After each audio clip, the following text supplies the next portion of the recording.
नमस्कार। आप देख रहे हैं 247 सुपरफास्ट। तो आज सुबह ही एक बड़ी बड़ी ही दुखद खबर जो है सामने आई है हमारे गुरुदेव जी। मैं गुरुदेव जी इसलिए कहूँगा क्योंकि बहुत कुछ उन्होंने इस संसार को दिया। ख़ास तौर पर अगर मैं जिला ऊना की बात करूँ, नारी बसाल की बात करूँ, तो श्री सुग्रीवानंद जी महाराज श्री श्री 1008 आज अपना नश्वर शरीर छोड़कर ब्रह्मलीन जो है वो हो चुके हैं और ज्योति ज्योत समा चुके हैं।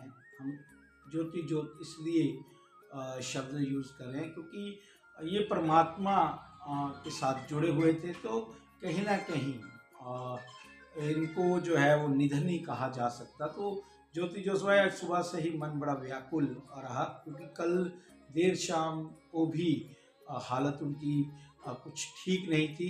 क्यास ये लगाए जा रहे थे कि शायद वो फिर से रिकवर कर लें, क्योंकि पहले भी कई बार वो बीमार हुए, अस्वस्थ हुए हैं। तो परमात्मा की इतनी दृष्टि, इतनी कृपा उन पर रही कि वो ठीक हो जाते थे। और जितने भी डेरा प्रेमी हैं, महाराज जी के अनुयायी हैं, महाराज जी के भक्त हैं, तो वो तो हमेशा यही चाहते थे कि महाराज जी सदा सदा के लिए हमारे बीच रहें। पर लेकिन आज भी आप ये ना सोचिए कि वो हमें छोड़ के चले गए। आज भी वो हमारे बीच है और उनका आशीर्वाद, उनका जो मार्गदर्शन आज तक मिला है, उससे हम भी हमने बहुत कुछ सीखा है और उनके आशीर्वाद से आज हम भी यहाँ तक पहुँचे हैं। तो आज तड़के जब ये खबर हमें मिली और सूत्र ये बताते हैं कि लगभग 4 बजे के आसपास पीजीआई में उन्होंने अपना जो है नश्वर शरीर को जो है वो त्यागा। और उसके बाद पीजीआई से अब जो है वो कारवा महाराज जी का चल पड़ा है डेरा के लिए और उनके पार्थिव शरीर को डेरा में आज रखा जाएगा। और कल विधि पूर्वक जो भी कमेटी तय करेगी, जो स्थानीय लोगों का निर्णय होगा कि किस प्रकार से अंतिम संस्कार होना है, वो तमाम चीज़ें रहने वाली हैं। इसलिए कल का दिन रखा गया क्योंकि महाराज जी के अनुयायी जो है वो देश विदेशों में भी बहुत भारी संख्या में हैं। तो डेरा प्रेमियों का एक मानना है कि कोई भी महाराज जी के अनुयायी जो है डेरा प्रेमी है, वो महाराज जी के अंतिम दर्शन जरूर करें, इसलिए थोड़ा सा टाइम को बढ़ाया गया। वैसे भी लगभग 2 बज चुके हैं और लगभग 3 सवा 3 बजे के आसपास जो है ये पार्थिव शरीर जो है वो डेरा रुद्रानंद महाराज जी आश्रम जो है वो पहुंचेगा। आइए आपको कुछ डेरे का इतिहास बताते हैं, महाराज जी की जीवन से हुई कुछ बातें बताते हैं, उस डेरे में क्या क्या है, किस लिए उस डेरे की मान्यता है, ये तमाम चीज़ें हम आपको आज विस्तार पूर्वक दिखाने का प्रयास करेंगे। आज सुबह 4 बजे के करीब डेरा बाबा रुद्रानंद के सुग्रीवनंद महाराज पीजीआई चंडीगढ़ में उपचार के दौरान ज्योति ज्योत में समा गए, जिससे पूरा सनातन धर्म डेरा प्रेमियों के साथ साथ जिला व प्रदेश में शोक की लहर दौड़ पड़ी।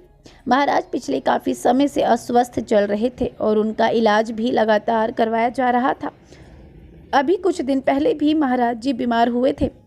उनको आनंद फानन में पीजीआई चंडीगढ़ दाखिल करवाया गया था। इसी दौरान हेमानंद महाराज प्रयागराज महाकुंभ में अपने अनुयायियों संग पवित्र स्नान करने गए हुए थे। उनको जैसे ही श्री श्री 1008 सुग्रीवनंद महाराज के बीमार होने की खबर मिली तो वो बीच में ही महाकुंभ की यात्रा छोड़कर चंडीगढ़ पीजीआई पहुंच गए थे।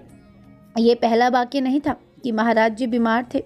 इससे पहले भी उनके इलाज को लेकर लगातार पीजीआई के साथ साथ अन्य मेडिकल हॉस्पिटलों में उनका उपचार चल रहा था। लेकिन आज सुबह लगभग 4 बजे के करीब उन्होंने अपने नश्वर शरीर को छोड़ दिया और श्री चरणों में चले गए। सूत्रों की माने तो आज उनका पार्थिव शरीर डेरा में आखिरी दर्शन के लिए रखा जाएगा और कल सुबह उनके अंतिम संस्कार की तैयारी की जाएगी। गौरतलब है कि डेरा बाबा रुद्रानंद के अनुयायी देश व विदेशों में भी भारी संख्या में हैं।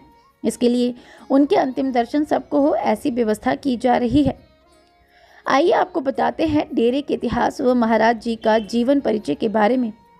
ऊना से लगभग 10 किलोमीटर दूर नारी गांव में ब्रह्मचारी बाबा रुद्रानंद द्वारा स्थापित डेरा बाबा रुद्रु ऊना अंब मार्ग पर बसाल गांव के निकट स्थित है। कहा जाता है कि बाबा जी को भगवान शंकर का अंश मानने के कारण उनका नाम रुद्र रखा गया था।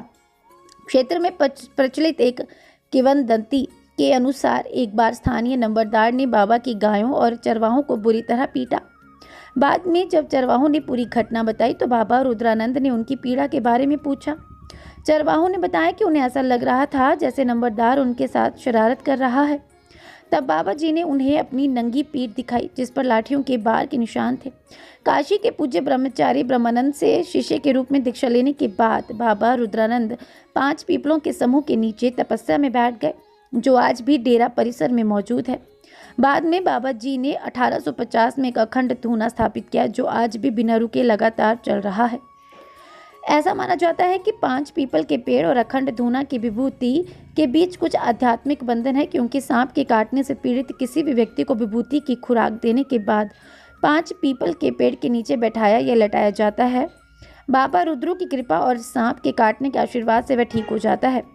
डेरा बाबा रुद्रू में मनाए जाने वाले महत्वपूर्ण मेले और त्यौहार जिनमें बड़ी संख्या में भक्त आते हैं वह है पंचम विश्व मेला, निर्जला एकादशी मेला, फागुन माह की शुक्ल नवमी को बाबा रुद्रू की जयंती और ब्यास पूजा। अमलेहड़ डेरा बाबा रुद्रू की मुख्य शाखा है, जहां पिछले कई वर्षों से एक अखंड धूना लगातार जल रहा है। प्रत्येक संक्रांति पर एक विशेष मंडली के आयोजन के अलावा हर साल कुशोक पाटिनी अमावस्या पर एक बड़ा मेला आयोजित होता है। वर्तमान गुरु महंत सुग्रीवानंद ने वर्ष 1970 में मानसरोवर गार्डन, रमेश नगर, दिल्ली में बाबा रुद्रू बाल गोपाल मंदिर की स्थापना की है। ब्रह्मचारियों की गद्दी डेरा बाबा रुद्रू नारी का स्थापना आज से 147 वर्ष से पूर्व रुद्रू नामक महात्मा द्वारा की गई थी। रुद्रू बड़साला गांव के ब्राह्मण परिवार से संबंधित थे। डेरा बाबा रुद्रू की स्थापना के बारे में लोगों ने यूं बताया कि बचपन में गायें चराते तथा भगवान की भक्ति करते थे। रुद्रू जी युवावस्था की दहलीज में पहुंचे तो माता पिता ने कहा कि तुम अब कोई कारोबार करो, तो रुद्रू गांवों से देसी घी एकत्रित करके होशियारपुर में बेचा करते थे। एक दिन होशियारपुर को जाते समय चिड़ी घाटी आश्रम बनखंडी धर्म में उस आश्रम के प्रमुख साधु बाबा दयाल जी ने भंडारे के लिए रुद्रू से घी मांगा, तो रुद्रू ने आधा देसी घी उन्हें दे दिया तथा रुद्रू घी देने के बाद अपने लक्ष्य की तरफ बढ़ गए। जब रुद्रू ने होशियारपुर में घी बेचना शुरू किया तो घी समाप्त ही नहीं हो रहा था, काफ़ी धन अर्जित हो गया था। इस दिन पूर्व दिनों से अधिक धन प्राप्त हुआ। शाम को रुद्रू वापस आकर उपरोक्त आश्रम में ठहरे तो बाबा दयाल जी ने रुद्रू को भोजन करवाया और रुद्रू की अज्ञान रूपी आंखें खुल गई। उसी क्षण से उन्हें ज्ञान हो गया। बाबा दयाल दास जी ने उन्हें अपना अन्नपूर्णा का आशीर्वाद दिया। वह कहा कि मैं तुम्हें दीक्षा नहीं दे सकता क्योंकि मेरा जन्म जाट के घर का है, अतः तुम होशियारपुर जाओ, वहाँ पर बनारस काशी से ब्रह्मानंद जी आए हुए हैं, उनसे जाकर दीक्षा ले लीजिए। रुद्रू ने उनसे दीक्षा ली और नारी गांव में बसंत पंचमी के दिन 1850 में अपना धूना जलाया तथा वह धूना आज भी उसी ढंग से जल रहा है। डेरा बाबा रुद्रू नारी में 5 पीपल हैं। उसके बारे में वहाँ ऐसा लिखा हुआ है कि यहाँ आज से 500 वर्ष पूर्व 5 योगेश्वर तपस्वी महात्माओं ने बढ़ते हुए कलयुग के पापों के भय से अपनी योग विद्या के द्वारा जीवित 5 पीपलों का रूप धारण किया है। उपरोक्त पीपलों के नीचे जहरीले से जहरीले सांप का जहर उतर जाता है। डेरे के कर्मचारी ने बताया कि इसी तरह वर्ष भर में काफी संख्या में लोग यहाँ आते हैं। यहाँ पर श्रद्धालुओं की सुविधा के लिए सदा व्रत, लंगर आदि गुरु अमर योगी बाबा रुद्रानंद जी के कर कमलों द्वारा सन 1864 में स्थापित किया गया है। डेरा बाबा रुद्रू में अखंड धूना के अतिरिक्त भगवान शंकर का विशाल शिव मंदिर, राधा कृष्ण का मंदिर तथा फल फूल से भरपूर एक सुंदर मनमोहक बगीचा है। डेरा में निर्धन बच्चों के लिए निःशुल्क शिक्षा ग्रहण करने के लिए सन 1905 में श्री बाबा रुद्रू संस्कृत विद्यापीठ की स्थापना की गई है। बाबा रुद्रानंद के बाद डेरे के संचालक श्री परमानंद जी को बनाया गया। उसके बाद 2 अन्य महात्माओं को डेरे का संचालक बनाया गया, मगर उनका राज तिलक नहीं हुआ। फिर आत्मानंद जी को डेरे का महंत बनाया गया। वर्तमान में सुग्रीवानंद वेदांताचार्य को 1952 में गद्दी पर बैठाया गया। डेरा में पंच भीष्म के दिन देसी घी सहित खिचड़ी का विशाल भंडारा किया जाता है। यहाँ प्रतिवर्ष 31 लाख गायत्री मंत्रों का जाप 151 पंडितों की सहायता से करवाया जाता है। जो मुझे अब मनुष्य का देह प्राप्त होया हुआ है, इसके द्वारा ही मैं अपने परलोक का निर्माण कर लूं, ये शास्त्र आज्ञा देता है। उद्धरेत आत्मना आत्मानम, अपने द्वारा ही अपना परलोक संवार लेना चाहिए।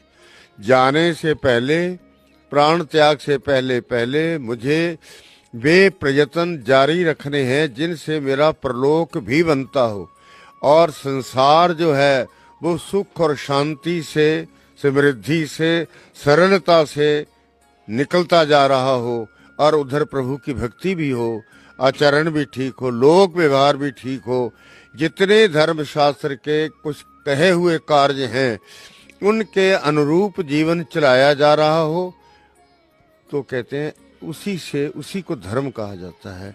और ये कहते हैं कि न आज परम पूजनीय वंदनीय श्री श्री 1008 सूर्यानंद जी महाराज जी का समाचार मिला कि वो ब्रह्मलीन हो गए हैं। और मैं, क्योंकि हमारे इसकी क्षेत्र ही नहीं पूरे उत्तरी भारत में ऐसी विभूति थे जिनके जाने से जो पूरे समाज को नुकसान जहाँ पर हुआ है, उसी में मैं कहना चाहूँगा कि आज समस्त जनता को जो है वो इस घड़ी में जो है वो जहाँ पर जो शोक की लहर जो पूरे क्षेत्र में लगी है, उस घड़ी में जो है वो जनता भी इस चीज़ के लिए सहयोग करे। मैंने अभी प्रशासन से भी इस बात के लिए कहा है कि पूरा प्रशासन जो है पूरी सहयोग के साथ, क्योंकि उनके लाखों श्रद्धालु जो है यहाँ पर आएंगे और मैं चाहूँगा कि इसमें सभी जनता भी सहयोग करे ताकि जो है ये जो घड़ी और जो संकट जो है वो आज इस तरह का कहर जो है वो आज इस क्षेत्र में जो है वो उनके जाने से जो कमी जो उनकी हुई है, उस घड़ी में जो उनको एक अंतिम विदाई में जो है हम लोग सब सहयोग भी करें और उस अंतिम विदाई में जो है वो शामिल भी हों, ताकि जो उनके प्रवचनों के साथ जो हमने एक सीख ली है इस समाज को जो है एक जो दिशा उन्होंने दी थी, उसी दिशा में जो आगे चलने के लिए जो है वो, ताकि जो हमें आगे भी गुरु ज्ञान जो है वो हमारे साथ रहे। तो मैं ये कहूँगा सब लोग इसमें सहयोग करें और शांति के साथ जो है इस घड़ी में, एक शो की घड़ी में जो है शामिल होकर जो है वो इस पवित्र आत्मा को विदाई दें। ये आपने डेरा बाबा रुद्रानंद जी की जो है वो सारा इतिहास हमने आपको जितना हमसे हो सका, जितना हमें मालूम हुआ, उतना हमने आपके सामने रखने का प्रयास किया है। और हम तो ये मतलब जो आज ये दुख है, एक तरह से मन काफ़ी विचलित है, क्योंकि बहुत ही महान शख्सियत थी, बहुत ही महान हस्ती थी। उनके चमत्कारों की बातें जगह जगह होती हैं और हमने भी सुना है। और जो अनुयायी हैं या डेरा प्रेमी हैं, उनकी आस्था इस डेरा में बहुत है। चलिए बढ़ते हैं और आज बस इतना ही। खबरों का सिलसिला इसी प्रकार जारी रहेगा। देखते रहिए 24/7 सुप्रभात। तब तक हमारी टीम को दी इजाज़त। नमस्कार।